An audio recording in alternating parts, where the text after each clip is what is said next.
a great game for the fans. I don't know if you're happy with the result or not, but was this a typical Montreal-Ottawa game? Because it seemed quite spirited out there. Yeah, I think it was definitely one of the most physical and one of the fastest games we've played in recently. Katie, did this measure up to your expectations for what you thought would be your first PWHL game in your hometown? Yeah, totally. The Winnipeg fans were great, and it was so cool having family and close friends here to support. Kori, I'm curious to know Nicole Gosling's growth. She gets that one today, but what have you seen from her in terms of her offensive mindset and the shot mentality? Yeah, I think Gauze has been growing steadily week by week, and she's been proving why she was such a great player in college and making that transition into the pro game. And she puts in the work. She gets the reps that she needs. She's got a great shot. She's got a great mind for the game, and she attacks the middle of the ice. And I think when you do that, you're probably going to put yourself in good places to make plays and to receive pucks. So she's doing a great job. Abby, I'll direct this one to you, but that huge save from Debian, shorthanded, 2-on-0, does anything shock you from her anymore? No, I mean, end of the game, that one's on me, and when I was going down, at least you have Van behind you to kind of back you up. You look behind you and you're like, well, okay, but you never know what you can do, and she did that, and she does it all the time for us. She bails us out, and it's really great to have her behind us. Kori, I guess the OT game winner comes off the entry on the power play. Lots of ice out there. What can you even do to stop that kind of rush? Yeah, I think, when just remembering it kind of quickly here, it had hit off Shy's shin pad and landed perfectly on their tape, and it transitioned quickly, and that's what their game plan is. Their game plan is to transition fast, and I think we probably gave a little bit too much time and space there on the entry, but I think they're a good team, and when you get chances like that, they're going to put it in. Katie, it's impossible to know what the future holds, but if for some reason someday there's a PWHL team here, you might be able to get to say, because of a day like this, I did that, or I was part of that. What would that mean to you? Yeah, I mean, just the growth of our league is awesome, and now we're here, and I just remember being a little girl in Oakbank, Manitoba, and I didn't even think this dream was possible to play in the Jets rink. So yeah, it would mean the world. Just like anyone being able to play at home, it's a super cool opportunity. Katie, I'm just wondering, what was it like and how did it feel to be able to play a pro game here at home? Yeah, it was awesome. Kind of like I said, to be able to play in front of friends and family. Like the majority of my friends and family, I haven't been able to play in front of since high school. So almost 11 years now. It's a long time. So it was just super cool. It's one of those moments when, you think back of how grateful, I am to be in this position, and how cool it is that so many little girls get to look up to us and, dream to be in this spot that I am today. It's a sellout crowd tonight. There's over 15,000 people in the stands. What do you think that says about the appetite here, maybe to have a team in Winnipeg one day? Yeah, Winnipeg's a great community. I think it'd be a great spot. There's so much hockey love here in the city. So yeah, it'd be a great one. I'm not sure if you've ever been to Winnipeg before.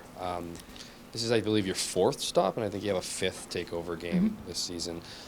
What stood out to you about Winnipeg, and as a second part to that, how important is it for you, and how neat of an experience is it for you in a season to have these away/home kind of takeover games? Yeah, I mean, I think it's really special to be able to go other cities and expose those cities and those young girls to the PWHL. I mean, I think one of the biggest things was in warm-ups, looking around at how many young girls were on this, or right on the glass with so many signs. This, like, they want a team, they love this player. Like, it's those kind of moments, I think, for me. Like, the fans really showed up today, having 15,000, but I just think having that community that really wants a team and just being able to show young girls that, like, this is the hockey that you can one day play if you really put your mind to it. I think it's a really special thing to be able to go to all these markets and kind of show everybody who's in these respective cities what we do.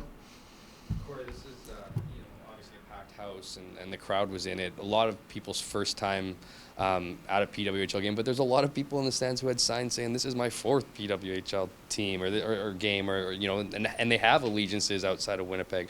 I'm wondering, you know, I asked you yesterday about the culture, and it just feels like the game experience is so much different. It feels inviting. It feels crazy. People get into all the, you know, the different sideshows of it, and I'm wondering, you know, how that's helped the league grow and how it's helped, you know, not just your team enjoy this, but the league really enjoy this third season being around.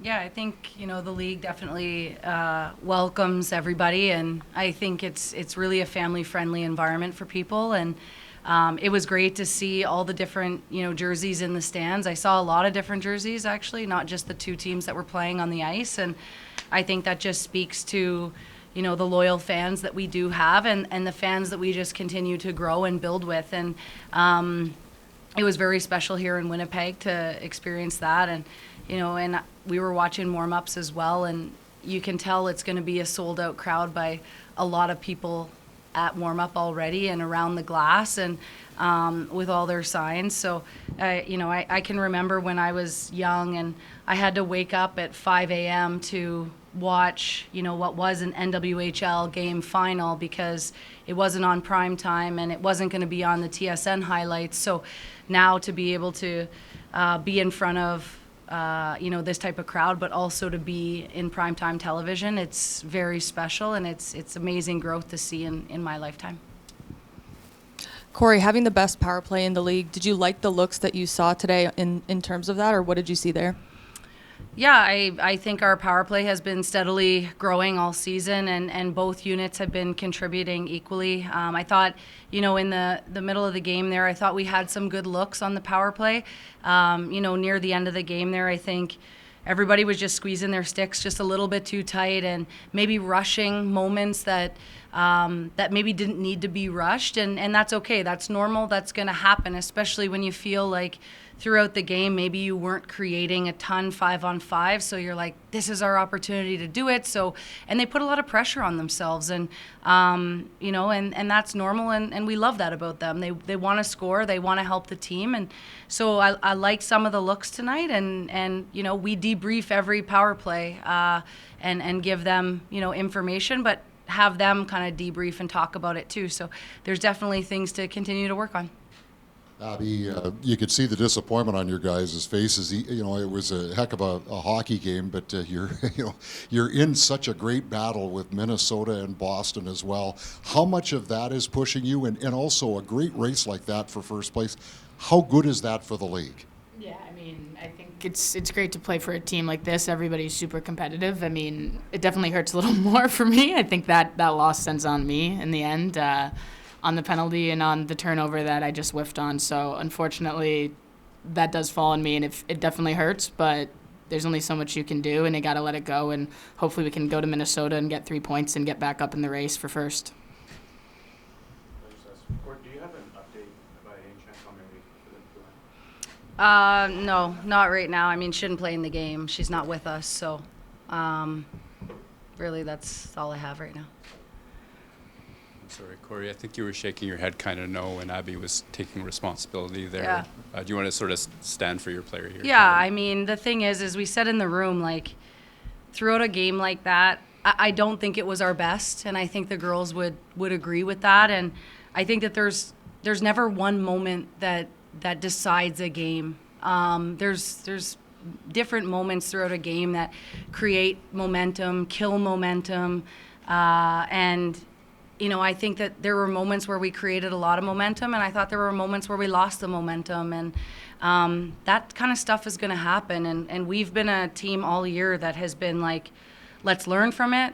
We don't want it to happen again. Let's dive into the video. Let's have the conversations that we need to have, and then we move forward. We don't hold, you know, it over anybody's head or anything like that. And I love the self-leadership of Abby to say, like, hey, like, you know, maybe that part was on me, but we're all behind her. We're behind Tabes. We're behind Anne. We're behind everybody. And so as a group, as a collective, as a team, like it's on all of us. And so that's the way we approach it, and that's how we stay a strong collective unit. Thanks, you guys. Thank you.